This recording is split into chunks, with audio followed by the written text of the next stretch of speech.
பிரியமானவர்களே, ஆண்டவராகிய இயேசு கிறிஸ்துவின் நாமத்தினாலே உங்களை வாழ்த்துகிறேன். இந்த நாளிலும் நம்முடைய தியானத்திற்காக யோவான் எழுதின சுவிசேஷம் 5ஆம் அதிகாரம் 8 மற்றும் 9 ஆகிய வசனங்களை நான் வாசிக்கிறேன். இயேசு அவனை நோக்கி, எழுந்திரு, உன் படுக்கையை எடுத்துக்கொண்டு நட என்றார். உடனே அந்த மனுஷன் சுஸ்தமாகி தன் படுக்கையை எடுத்துக்கொண்டு நடந்து போனான். அந்த நாள் ஓய்வு நாளாய் இருந்தது. எனக்கு அன்பானவர்களே, நாம் இந்த யோவான் 5ஆம் அதிகாரத்தை வாசிக்கும் பொழுது அங்கே 38 வருடமாய் வியாதியிலே கஷ்டப்பட்டு கொண்டிருந்த ஒரு மனிதன், அந்த மனிதன் பெதஸ்தா எண்ணப்பட்ட ஒரு குளத்தண்டையிலே சுகத்துக்காக காத்து கொண்டிருந்தான் என்று வேதம் சொல்லுகிறது. ஏன் தெரியுமா? சில சமயங்களிலே அந்த குளத்தை தேவதூதன் ஒருவன் இறங்கி அந்த குளத்தின் தண்ணீரை கலக்குவான். அந்த தண்ணீர் கலங்கின பின்பதாக யார் அதில் முந்தி இறங்குவார்களோ அவர்கள் எப்பேற்பட்ட வியாதி கொண்டிருந்தாலும் சுகமடைவார்கள். ஆனால் 38 வருடமாய் வியாதியோடு படுத்திருந்த அவனோ சுகமடையாமல் என்றாவது ஒரு நாள் சுகம் கிடைக்குமோ என்கிற அந்த ஏக்கத்தோடு காத்து கொண்டிருந்திருப்பான் அல்லவா? இயேசு அவனை ஒரு நாள் சந்தித்தார். நீ சுகமாக விரும்புகிறாயா என்று கேட்டார்.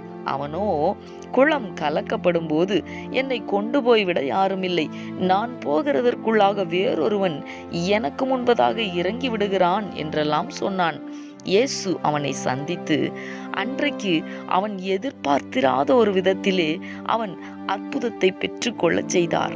அன்பரே, உங்களுடைய வாழ்க்கையிலேயும் நீங்கள் எதிர்பார்த்திருக்கிறபடி அற்புதங்கள் நடக்கவில்லையோ, சோர்ந்து போனீர்களோ, தேவன் உங்களை சுகமாக்குகிறதற்கு, உங்களுக்கு அற்புதம் செய்கிறதற்கு ஒரு திட்டத்தை வைத்திருக்கிறார்.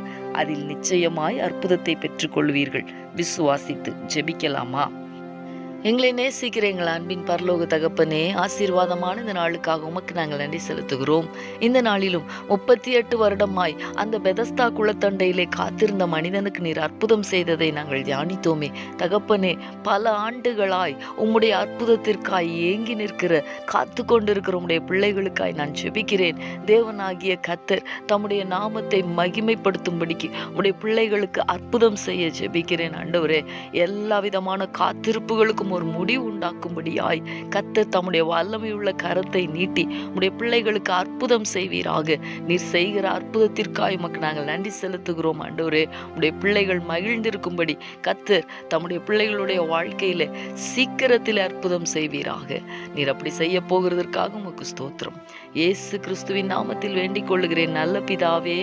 ஆமேன், ஆமேன்.